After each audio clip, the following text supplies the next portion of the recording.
Do you have the video or you don't? No, sir, I don't have video. Sorry? I don't have videos. Okay, no problem. All right. Okay. Hello and welcome to Health Live at Seniors Today. Uh, we are, as you, those who are watching us live, we are today on April 5th, and April 11th is World Parkinson's Disease Day, and we are on that occasion, we are doing the special session on Parkinson's disease, prevention, care, and tips for caregivers. And for this, we've invited a senior neurologist, Dr. Anil Venkatachalam. Dr. Anil Venkatachalam is a consultant neurology at the Apollo Hospitals in Navi Mumbai. He is a highly experienced neurologist with a career spanning over 15 years. He holds an MBBS from the D.Y. Patil College in Mumbai and an MD in general medicine from the Sri Ramchandra Medical College in Chennai and a DM in neurology from the same institution. He further honed his expertise with a postdoctoral fellowship in movement disorders from the University of Alberta in Canada, a recognized center for excellence for Parkinson's disease and movement disorders. He has esteemed positions such as assistant professor and consultant neurologist at the Amrita Institute of Medical Sciences in Kochi, and where he has been managing adult neurology and movement disorders. An active researcher, Dr. Venkatachalam has uh, contributed to several international publications and clinical trials focusing on Parkinson's disease and the like. He's also a passionate educator. As I mentioned, he's been associated with several educational institutions, and he's been mentoring medical students, residents, and fellows in neurology. He has been part of various clinical trials, as I mentioned, and has published over 20 research articles in national and international clinical journals. He's also an active member of the International Parkinson's and Movement Disorders Society and the Movement Disorders Society of India. Welcome to Health Live at Seniors Today, Dr. Anil Venkatachalam. How are you? Thank you, sir. So I'm fine. The topic today is Parkinson's disease, and you know, as you can see, we have over 125 people who have come in today, who are there live, and more people will join in. There's a great amount of interest which is there for Parkinson's disease. So, without any further ado, I would request you to start your presentation. Those of you who are watching it right now live and who are watching it from YouTube, do note that sessions like these are advisory in nature. In case you have a specific complaint or you want to check about your medicines, etc., always good to go to a doctor, a medical doctor, and consult her or him for advice. Of course, most of our doctors who are there here, they are from recognized, well networked institutes and centers, so you can always refer to them for a teleconsult. In case you're not in Mumbai or Navi Mumbai, you can always do that. And with that short disclaimer, I would say, I would request Dr. Venkatachalam to start. Do remember that this video is being recorded and it will be there up on our Seniors Today website on Monday or Tuesday, and we will you can see it over there, so don't worry about not being able to take notes or any recording of the video. It will all be there here. Over to you, doctor. Hello, everyone. At the outset, I would like to thank you all for giving me an opportunity to speak in front of you all. And the topic I'm going to speak about is Parkinson's disease. So I'm going to start my slide sharing, please. Yeah. So Parkinson's disease is actually a very common problem, and people often associate it with tremor. When I see it in my practice, a lot of times what happens is, whenever a patient comes to me and I tell them that they have Parkinson's disease, there is a lot of fear, there's a lot of anxiety, and especially senior citizens, when they encounter this problem, they are like, oh my God, it can't happen to me. I'm going to be paralyzed. I'm going to be bedridden. So, what I have done today is slightly different. I've just put headings and I've tried to break down every aspect of Parkinson's disease so that it is as simple as possible for you all to understand in very simple sort of language, so that you don't have any misconceptions regarding the disease.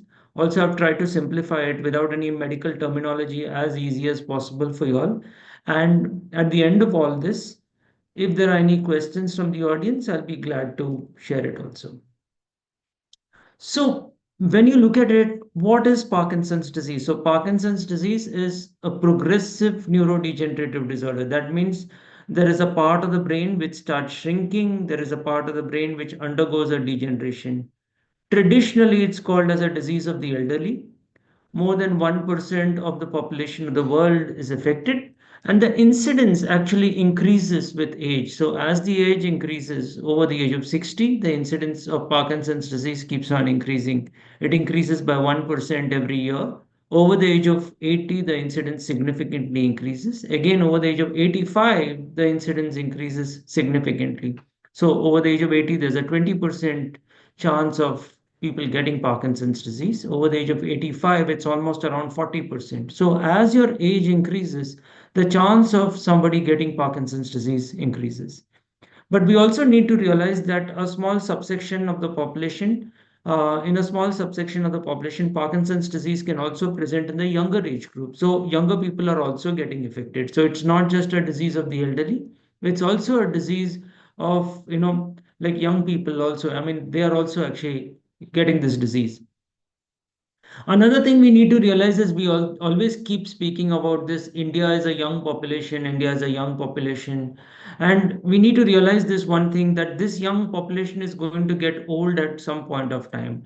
And as the population ages, there is going to be an increase in the neurodegenerative disorders. And two most common neurodegenerative disorders that are there are like Parkinson's disease, which mainly affects the movement and the motor aspect of the body, and Alzheimer's disease, which is mainly a dementia. So we need to realize this. So, whom does Parkinson's disease affect? So, traditionally, as I said, Parkinson's disease affects people over the age of 60, and the incidence keeps on increasing as the age advances. We also need to realize that males are slightly more affected as compared to women. Again, in around like 10% of the people, it can run in families. So there is a familial incidence, there's a familial sort of a tendency for people to have Parkinson's disease. So it can run in families, it can affect the elderly people. In a small subsection of patients, it can be in the younger population. Also, there seems to be certain groups of people who are at risk, certain communities are at risk.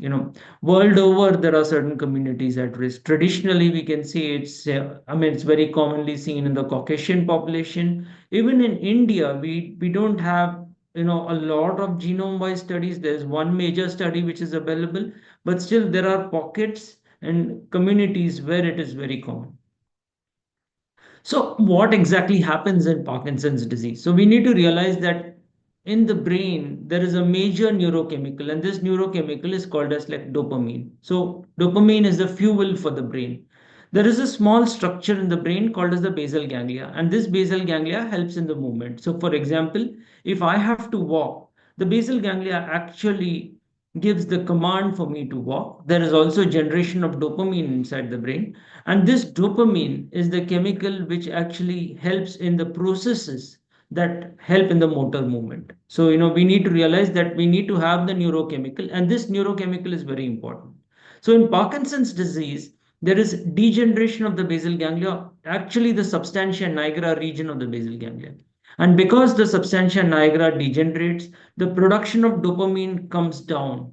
And as the levels of dopamine keep coming down, the patient presents with the signs and symptoms of Parkinson's disease. So, when people ask me in common language, it is like the fuel in your car. You know, you may have a big car, but to run your car, you need fuel. If you don't have any fuel, it's not going to run.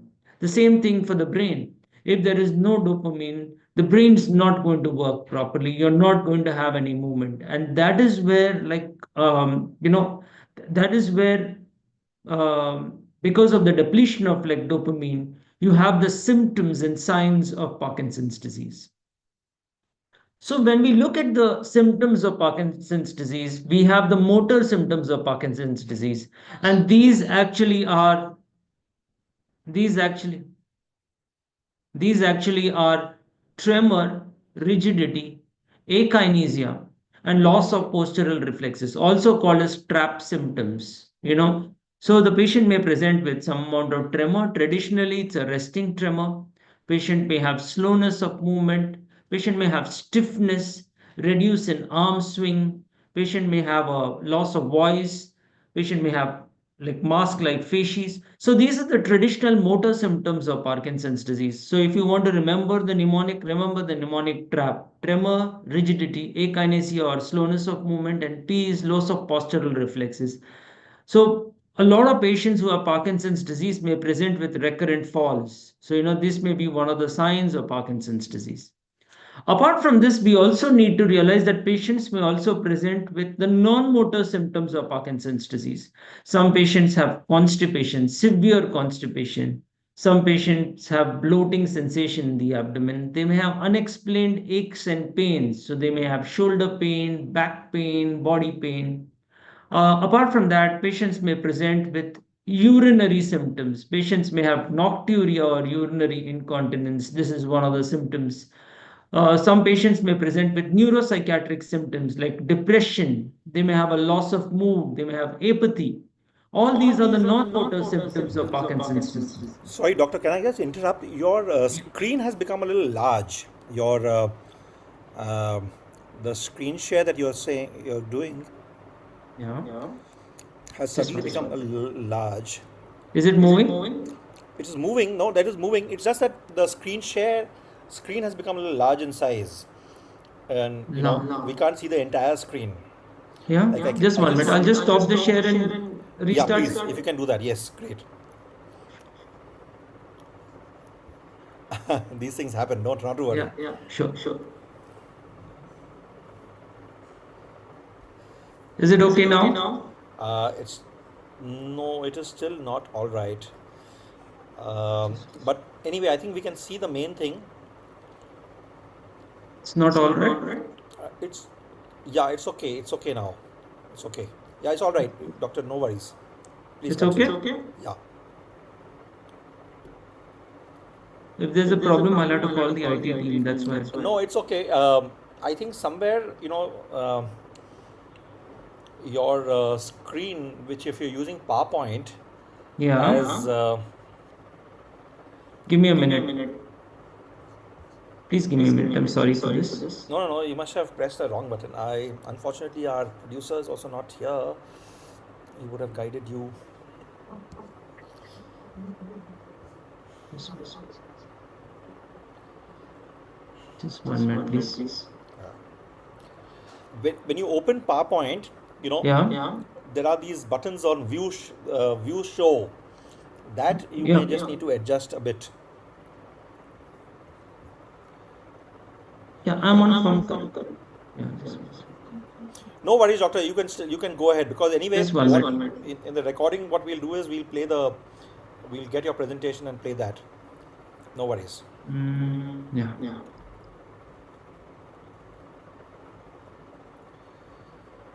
Just Yeah. a minute. Now if you go to view uh, from Is that colors, fine?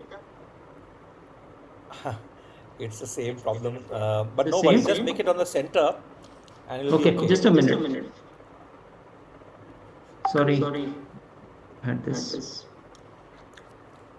Archana, can you help, doctor? I'll just reopen this. Give me a minute. I've never had this problem earlier. Yeah, suddenly because the it happens. Don't worry, not to worry. These things, uh, technology is such that No, it should not happen. But no worries, doctor. okay. Mm, Is this okay? uh, yeah, I think we can see the screen, so it's okay. We can see the screen. We can see in this I function, am. this slide, I can see non-motor symptoms of P. I can't see beyond P. PD. It's PD. Yeah, now it's okay, doctor. Now it's okay. Let's go ahead. Okay. Right. Thank you. Sorry about this, folks. These things happen with technology. No worry. Yeah. All right. So Go as I ahead, was doctor. saying, Not all patients present only with the motor symptoms. Patients also present with the non-motor symptoms of Parkinson's disease. So I have the IT person with me. So It's okay. It's okay, doctor. you If he's don't there, need any help. if he's there, then perhaps he can adjust it. Yes. Can you see the whole screen in front of you? Sir बोल रहे हैं उनको पूरा screen नहीं दिख रहा. Just a minute. Yeah. Hmm.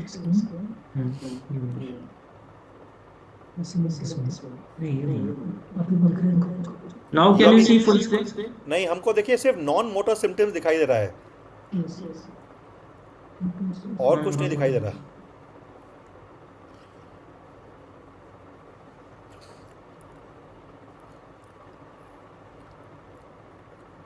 आप काम कीजिए, आप एक बार स्क्रीन शेयर स्टॉप कीजिए. एक, हाँ, ये पहले ट्राई करते हैं एक बार और. हाँ. Okay. Is it moving? Can you see the full thing? No, we can't see the full thing. आप एक एक मिनट. बार स्क्रीन शेयर शेयर कीजिए, वो कीजिए, बंद कीजिए, Okay. And then restart it. Just stop the screen share and restart it. इसको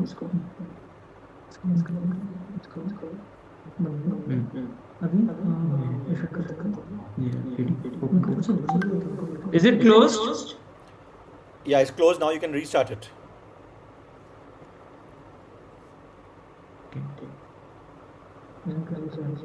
इधर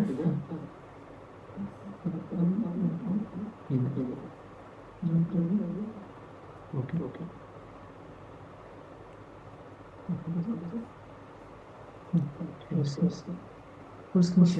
हाँ. Yeah. Is it clear, sir? Uh, it is not. It is not.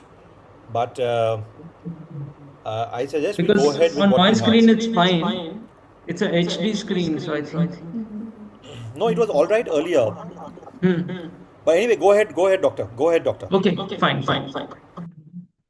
So, as I said, some patients will present with the non-motor symptoms of Parkinson's disease. So, the non-motor symptoms can be neuropsychiatric, where you can have like depression, you can have behavioral problems. Sometimes patients can have cognitive problems like dementia, hallucination, anxiety, etc.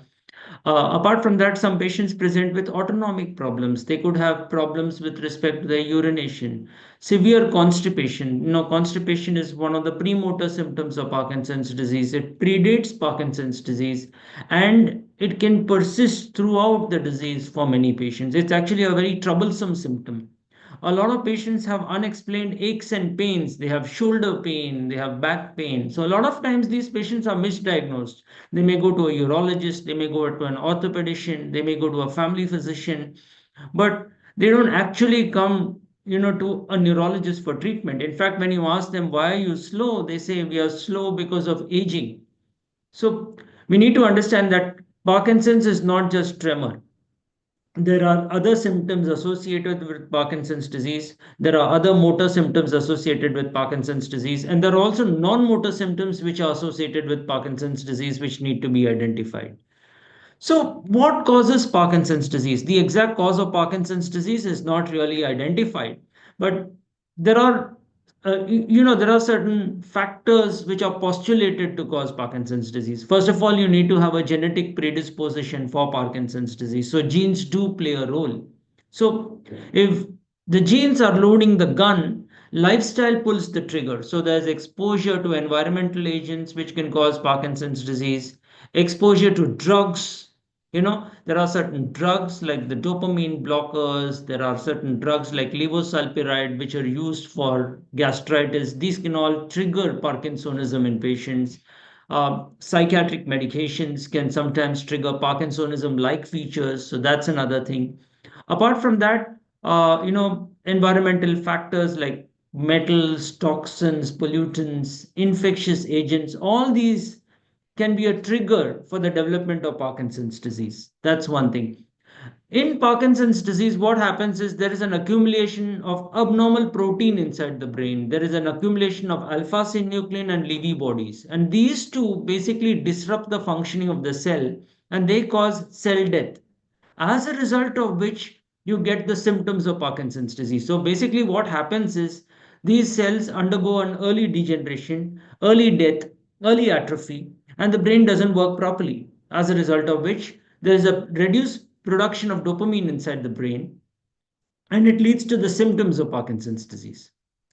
So again, there is this sort of a term whenever a patient comes to me in the clinic, they say, I have Parkinson's disease. But sometimes patients don't have all the same, not all patients have the classical Parkinson's disease. Some patients have Parkinsonism. So Parkinsonism is a group of disorders which looks like Parkinson's disease. It can be drug induced Parkinson's, it can be because of metabolic problems, like low sodium, then it can be because of psychiatric medications, then it can be because of infection, in the brain. Any infection in the brain can mimic Parkinson's. So that's one thing. Then there are certain other disorders which look like Parkinson's disease, but they are not Parkinson's. They are far more aggressive. These are also called as atypical Parkinson's or Parkinson plus disorder. Some of these disorders include progressive supranuclear palsy, like multi-system atrophy, corticobasal degeneration. So there is a group of disorders which look like uh, classical Parkinson's disease, but they have other features which are slightly different. And we need to identify these diseases because, uh, you know, traditional Parkinson's disease or idiopathic Parkinson's disease can be well managed with medications, whereas atypical Parkinson's or Parkinson's plus are like far more aggressive in nature, and the response to medication is not really very good. And a lot of times patients keep jumping from doctor to doctor in the hope of cure or treatment. And in fact, it's very like disappointing for the patients and the caregivers, whenever they encounter such patients. And that's one thing we need to realize. Then there are certain like genetic disorders like spinocerebellar ataxia and Huntington's disease, which may mimic or look like Parkinson's disease. But again, these are far more aggressive diseases. They have other features. So you need to go to a doctor or neurologist who will be able to identify the symptoms and then actually decide whether the patient has features of classical Parkinson's disease or atypical Parkinsonism, which will then help you to prognosticate these patients. It will help you to actually diagnose these patients properly, and you can counsel these patients properly as to how to go about the treatment. So what are the stages of Parkinson's disease? So we have something called as a Hone and Yar staging. So it starts from stage 1. So stage 1 is mild Parkinsonism, like mild Parkinson's disease, and stage 5 is an extreme form of Parkinson's disease, so where the patient is immobile, bedridden, unable to walk, needs help for activities of daily living, etc. So, whenever a patient goes to a doctor, the doctor would actually stage or categorize the patient according to the severity of the disease. Based on that, we would be able to say how fast or how much the patient is actually progressing with respect to the illness. So how do you make a diagnosis of Parkinson's disease? So this is another problem we encounter, in our practice. Whenever the patient comes to us, they ask us whether they have Parkinson's disease. Number one, we need to realize that there is no, it's a clinical diagnosis. There is no scan or a test available which will help you to effectively diagnose Parkinson's disease 100%. Yes, we do have an F-DOPA scan, which is expensive and it's available. But in general, it's a clinical diagnosis. So when you see such patients, you examine these patients, you can be reasonably sure that these patients have Parkinson's disease or atypical Parkinsonism or Parkinson plus disorder. That's number one. Sometimes the doctor may ask for an MRI scan. He may want to rule out secondary problems. He may want to rule out a stroke. He would want to rule out a tumor in the brain. He would want to rule out other problems in the brain, as a result of which an MRI would be asked for. Also, very rarely the doctor would ask for certain blood tests like thyroid function tests, vitamin B12 like levels, etc., which will again help to rule out secondary causes. Sometimes infections like neurosyphilis, HIV, etc., need to be ruled out, in patients like tuberculosis, etc., need to be ruled out. Again, um, the other thing is very rarely. you may not be able to effectively make a clinical diagnosis, and then the patients may say that they are not ready to start medications. So in such a situation, there is a scan available. These are known as the dopa scans, also called as a trudat scan or an f dopa pet scan. And usually these scans are very sensitive. They help in like diagnosing like Parkinson's disease effectively. Whenever you're in like doubt, we usually ask for an F-dopa PET scan, and it helps us to, make the diagnosis of Parkinson's disease. Usually we do it for patients in whom the diagnosis is actually in like doubt. Sometimes the patient may have tremor. We are not very sure whether it's essential tremor or Parkinson's disease. And then we ask for an F-dopa PET scan, which helps to establish the diagnosis.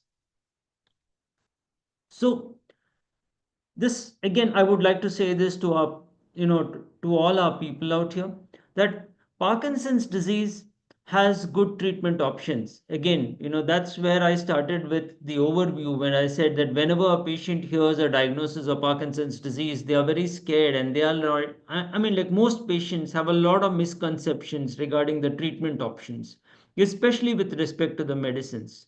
So there are good treatment options available for Parkinson's disease. We need to understand that.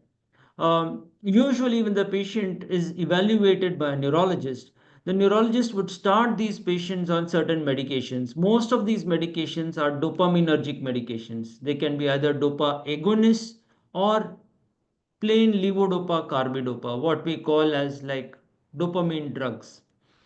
And these need to be, these are usually started on the basis of a prescription. And like these are prescription medications, the it's started by the neurologist, and you need to monitor when these patients are on these medications. Most of these medications are safe. We need to understand that they are usually started with very low doses, and the side effects are sometimes over exaggerated. It's actually exaggerated. It's actually very beneficial. In fact, if you see, there's this movie called as Awakenings. It's also based on a book by Oliver Sacks, where the story of dopamine has been properly described. These were patients who had Parkinson's disease, and when they were given levodopa carbidopa, the next day, in the movie, you would see that these patients started walking, they started, you know, they actually became better. So, what I would like to stress out here is that there are very good treatment options available for like Parkinson's disease, and patients need to be started on medications as early as possible. They need to be closely monitored by a neurologist or a physician for side effects. But again, I'm saying that the side effects, usually the side effects are mild, and the problems or the complications of the side effects are often over exaggerated. As the disease progresses, obviously patient needs more and more medications, and this is where the challenge happens. The patient then starts having side effects to the medications or problems with respect to the disease.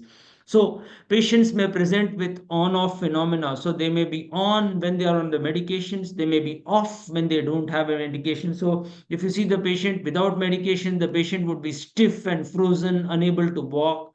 They would, the gait would be stuck. And when they are on medications, they would be having extra movements, they would be dancing, they would be having what we call as the dyskinesias. So, again, you would need to go to your neurologist, and the neurologist would adjust the medications for these patients. He would break down the medications to reduce the side effects.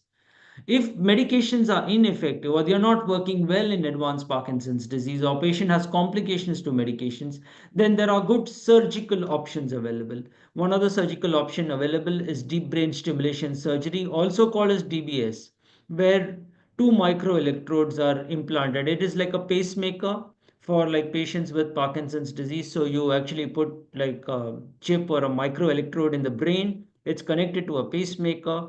I mean, it's a long surgery. It's a very good and effective surgery. And, a few weeks after the procedure is over, the battery is started, the patient is programmed. And more often than not, in about 70 to 80% of the patients, there is an improvement in the symptoms of like Parkinson's disease. Again, we have to realize that there is no cure available for patients with Parkinson's disease. So the focus is more on medical therapies. It is very similar to how you manage a patient with like diabetes or hypertension, where you have to take care of your sugars for the rest of your life and you have to take your medications regularly. Apart from this, there are also two upcoming therapies. One is the device assisted therapy.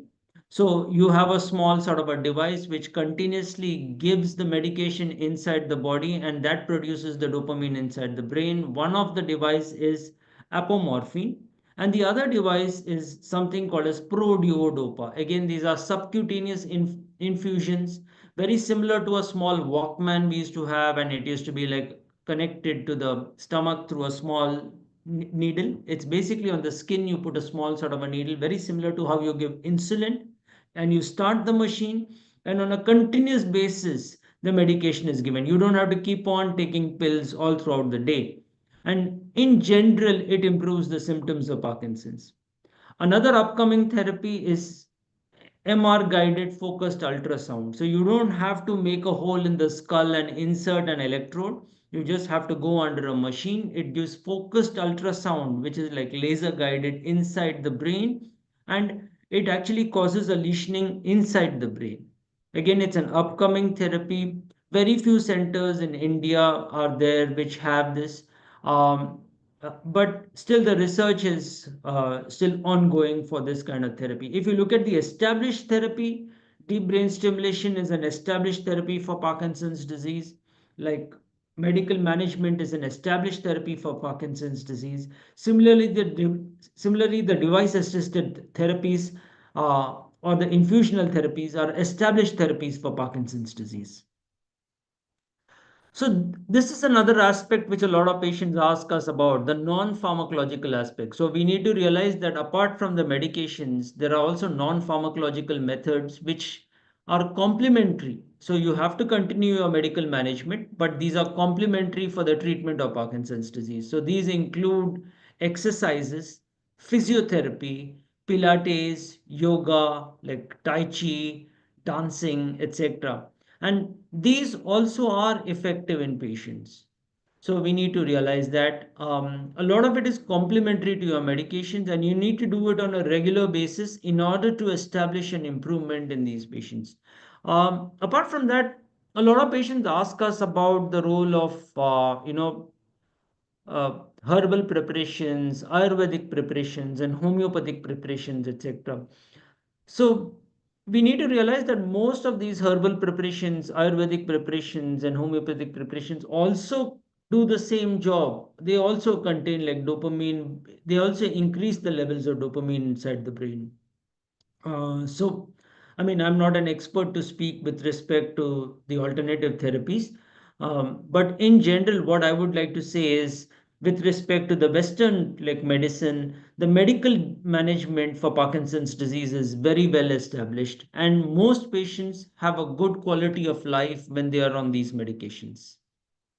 So, a lot of patients also ask me about this. How do you prevent Parkinson's disease? Or their children ask me, how do we prevent Parkinson's disease? So, we need to realize that there is no cure for Parkinson's disease. Again, you cannot prevent Parkinson's disease, but you can delay the onset of the disease by having a healthy lifestyle. So, your sleep needs to be on time, your diet needs to be good. There is something called as a mind dash diet, that is the Mediterranean diet to prevent neurodegenerative disease. Again, that is helpful. Apart from that, exercise, aggressive exercise helps, running, jogging, swimming, cycling, this helps. Reducing the amount of stress, reducing, the amount of like medications that you take, especially, the antipsychotic medications, herbal preparations, etc. These are, like very useful. Also, if you take a diet which is very rich in probiotics, these have been proven to be useful. Coenzyme Q10, this is another thing which sometimes helps in the mitochondrial function. So these are some of the supplements which patients could take. So these are some other things which can help to delay or prevent like the progress of Parkinsonism. So this is the important aspect that we are speaking about. So we have a patient who's got Parkinson's disease, and how do you live with Parkinson's disease? So first, for the patients, we need to realize that as soon as you as soon as a diagnosis of Parkinson's disease is made, we need to accept first is that the person may be having Parkinson's disease, or we need to accept the diagnosis. You know, a lot of times patients are in denial. They don't start treatment, they are in denial, they wait for many years, they come with falls, they break their bone, and they have other problems with respect to that. You know, so one of the important things we need to realize that is that we need to start treatment as early as possible, especially with medical management. So, as soon as you have a diagnosis of Parkinson's disease, see your doctor or see a neurologist who would start you on appropriate medications. Regularly follow up with your doctor. That's one. Then you need to make certain lifestyle changes. You need to avoid falls. You need to declutter the house. You need to make changes around the house where you don't means you shouldn't have any clutter, or you should like declutter the house. You should take the medications on time. Levodopa carbidopa should be taken on an empty stomach. That's one thing. A lot of times patients don't take it on time, so it needs to be taken regularly and on time.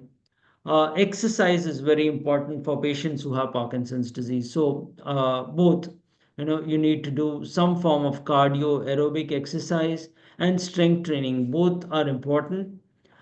Patients who have advanced Parkinson's disease would need to be put on a physiotherapy program. Again, I'm saying this is something which is very important because physiotherapy does help slow down the progression of Parkinson's disease. Similarly, you know, as I said that we have to prevent falls, you have to make some changes around your house. One of the things that you have to do is keep your bathroom dry, have supports around your toilet. That's one thing you need to do. You need to take the help wherever possible. You need to avoid falls as much as possible, because the worst thing that can happen is you fall down, you break a bone, and then you fracture yourself. You could hurt your head, you could hurt your spine, and it could be fatal. So that's one thing we need to realize. The second thing is that a lot of times, most of these patients are senior citizens. They don't eat well. Their diet and nutrition actually goes for a toss. So you need to ensure that you're eating well. Often, when patients come to me in the clinic, I see that over a period of time, they're losing weight, they're losing muscle mass, they become very weak. So you need to ensure that the diet is, like proper. That's one thing. You also need to ensure that you take adequate proteins in your diet. You don't lose any muscle mass. That's also important. You need to keep yourself active. You need to move continuously. Drink plenty of fluids. Again, as I said, lot of these patients present with non-motor symptoms of Parkinson's disease. Some of them would have like depression, so you would need antidepressants. Some of them would have pains and aches, so you need to do stretching, exercise, massage, or you would need to take an oral painkiller sometimes to relieve the symptoms. So exercise and stretching does help, to reduce the severity of Parkinson's. Apart from that, you know, in advanced Parkinson's disease, speech and swallowing are sometimes affected in patients. So again, you need to change the consistency of the diet. You need to be evaluated by a speech and swallowing specialist. Sometimes you would need to take, basically a diet which is like thinner in consistency, soft smash diet. So these are some of the changes which the patient would have to take.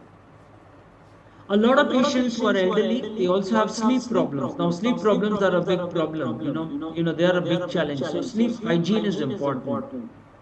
So sometimes you may need to take a mild sedative, or taking a dopaminergic medication at night would also help in some of the symptoms of Parkinson's disease, especially at night. Again, a lot of patients fall at night, especially when they are going to the bathroom. So they would need to have some aids which will help them, to pass their motion and stool at night so that they avoid any falls and accident at night. So that's one thing we need to realize. So in the initial part of Parkinson's disease, most patients are mobile, they are active, they are able to move around, they don't have much problem. So that's the first 5 years. The next 5 years is the phase where some problems are creeping in. They may have a little bit of walking difficulty, they may trip a little bit, they may fall down. So you need to be careful, or they may have complications with respect to the medication. And after 10 years of the disease, that is where the real challenges actually come in. Where the medications, they are very brittle to the medications. They may have other challenges to the medications. They may have side effects, or they may have other problems like hallucinations, dementia, cognitive impairment, and behavioral problems. So, understanding the symptoms of the disease also helps.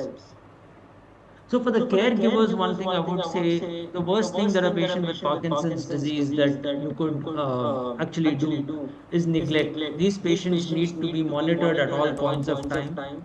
You need to prevent falls in these patients. You need to see that they eat well. Nutrition is very important in these patients. Often most patients who have Parkinson's disease are elderly, and most patients who have their caregivers, they are also elderly. So sometimes overdoing things also is a problem. You try to micromanage every aspect of their life, and this causes a lot of interpersonal problems, interpersonal conflict, etc. So you have to adapt a lot. I often get this in my practice where the spouse will come and say, "Sir, he's not moving at all." He's, but we have to tell them he's not moving because of the disease. It's not, he's not wanting to move. He's probably wanting to move, but he's not wanting because of the disease. So these are some of the problems that are actually there for patients with advanced Parkinson's disease. So for the caregivers, they need to adapt, they need to see what are the challenges that are there. Again, financial counseling, emotional counseling, these are some of the, like these are some of the things that we need to, actually take care of.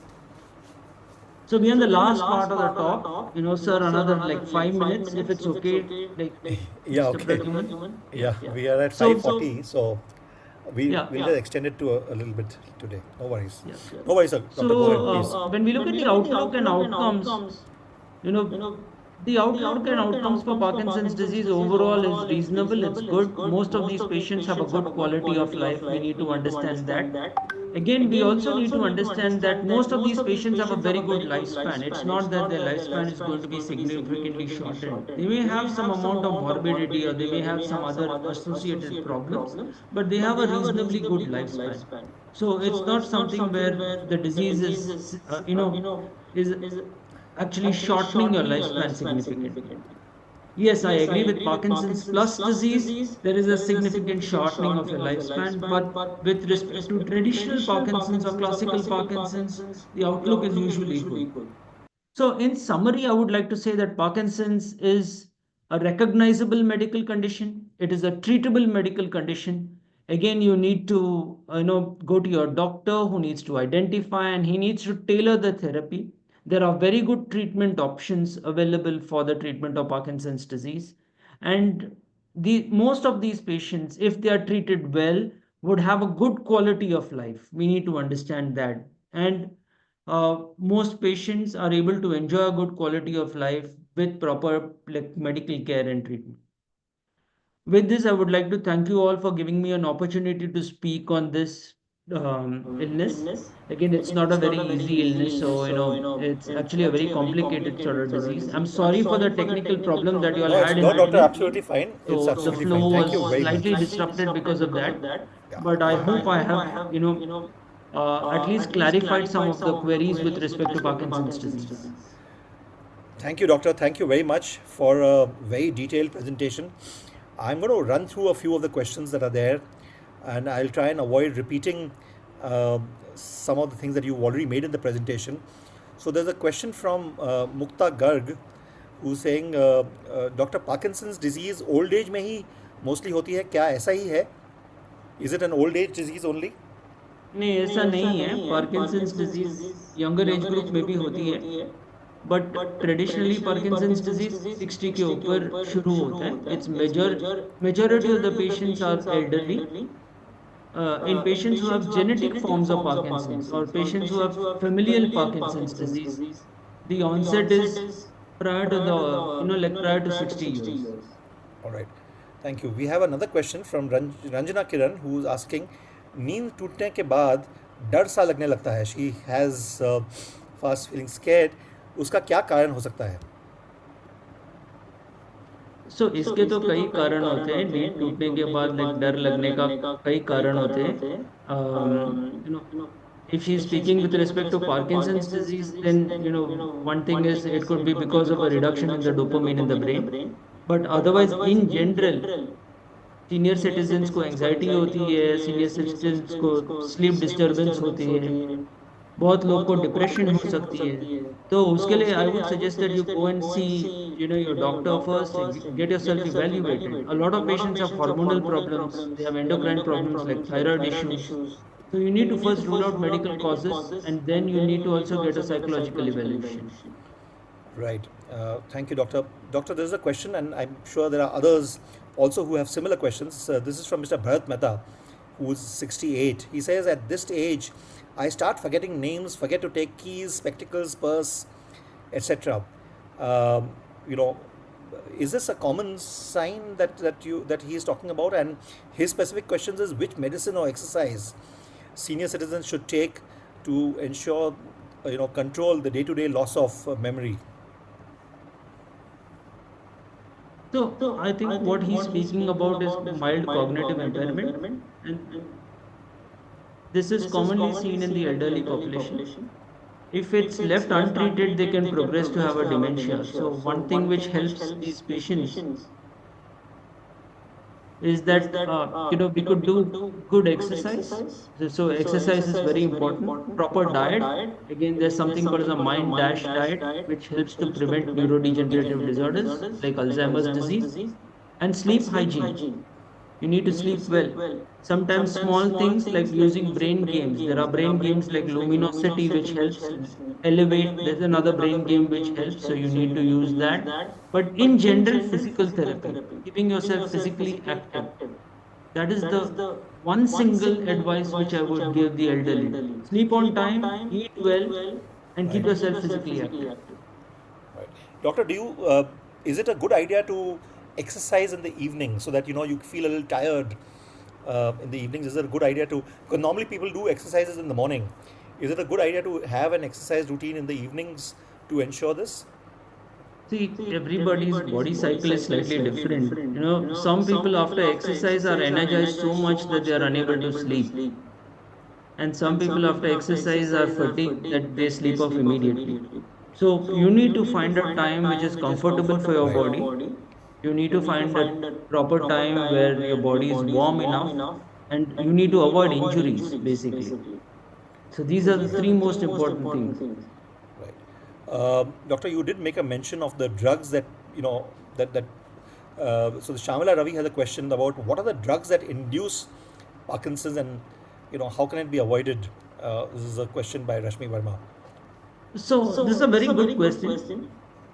So one of the drugs which is known to cause a lot of tremors, and which is also known to cause a little bit of Parkinson's features, is a very, very commonly used antacid drug. And this is a drug called as levosulpiride. This is available over the counter along with your omeprazole and rabeprazole, etc. So there's a drug called as levosulpiride. So you will see that as L or plus form. So you need to avoid these drugs. A lot of patients actually take herbal remedies, herbal preparations. So herbal preparations have heavy metals, which can sometimes trigger some other symptoms similar to Parkinsonism. So that's one thing we need to realize. Antipsychotics, antidepressants. So again, you need to take prescription medications. A lot of times patients take non-prescription medications or older medications, and they are abusing these medications for a long period of time. Another common drug which can sometimes induce some of the symptoms of Parkinsonism are the drugs which are used for vertigo. There are drugs like sinerazine which are taken for a long period of time, or prochlorperazine which is taken for a long period of time. I'm not naming the brands, but I'm saying that when you're taking it for a long period of time, it can actually trigger symptoms similar to Parkinson's disease. Right. So would you advise that it's for instance, when patients go to doctors, they just take the medicines without really asking any questions. Do you think that patients should ask their doctor whether this will have any impact on some other form of illness? Is The that is that 90% of the times, the doctors are not at fault. The patients actually take They abuse the medications, more than what it's intended for. So, for example, if you're taking an antacid and you're supposed to take it for 1 or 2 weeks, patients are taking it for 3 or 4 years. If you're taking a vertigo medication for 1 or 2 weeks, patients are taking it for 7, 8 years altogether. And it's more of, for them, it's more like a safety net. They Right. feel that once they take the medication, they feel that the vertigo would go away or the acidity would go So away. clearly, I think the key message is that yes, take your medicines, but the but be careful about Long-term side long term effects. side effects, right? Um, Doctor, there are some other questions that have come in. Sure, sure, Um, sure. at age stage 5 of PD, that is end stage of PD, will it convert to dementia? So, Parkinson's and dementia are two separate problems. So, in advanced Parkinson's, we do get dementia. Yes, that is there. But Parkinson's and dementia are two separate problems. They don't usually coexist, in the initial stages of the disease. In advanced disease, yes, patients can have cognitive impairment and they can have like dementia, but it will not be completely converted. So, you predominant features would be that of Parkinson's disease. There could be additional features of cognitive impairment or a dementia, but that is not the major problem. Right. Um, there are some doctors, Saroj is asking, some doctors are claiming cure with one injection. Is that a right thing? Is it happening? Is it something that is curable? So there is no cure with a single injection. We are aware of what the injection that has been like spoken about. Again, I did speak about that drug that Right. is called as apomorphine, and it is a continuous infusion of that drug which is effective in treating Parkinson's disease. You know, Right.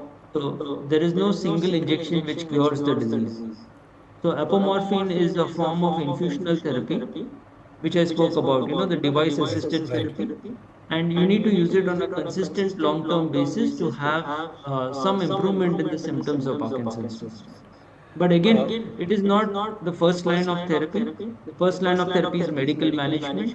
And the second line is actually like DBS. If the patient is not willing for DBS or not a candidate for like DBS, only then would you consider other therapies like the infusional therapies or the means Right. infusional therapies or the device assisted therapies or the MRG focus ultrasound. There's a question from Aarti Ghosh. She says, can air pollution cause to Parkinson's risk? So as I said, there is no one single factor which is attributed for Right. Parkinson's. So you need to have the perfect storm. There are multiple. So first of all, you need to have a tendency for Parkinson's, and then you need to have other factors at play. So all these factors together then contribute to the degeneration in the brain leading to Parkinson's disease. Why some people have a degeneration and why some people don't? Despite having similar exposures or a similar environment, we still don't know the exact trigger. Right. Doctor, there's If one we question know that is that, coming. probably that will help cure the disease. There's one question that is coming. It's giving a specific medicine, but I think this is from Saroj. She's saying she's been taking Nexpro 40 for over 20 years. Hmm. Um so is that a concern? No, Nexpro 40 is not a concern, but 20 years of an antacid, I think you would need to ask the gastro doctor. Right. Thank you very much, Doctor, for all your time. I'm sorry we've not been able to take all the questions, but we've, ensured that I've tried to ensure that most of the questions have been addressed in the presentation that is there. That Doctor gave a very detailed presentation that he spoke about, and touched upon all the factors that you may want to consider. I do agree that there's a fair amount of the fair role of caregivers in this entire in the treatment of people who have Parkinson's. So we will continue to do these sessions on a regular basis. We will have specialized sessions for caregivers as well.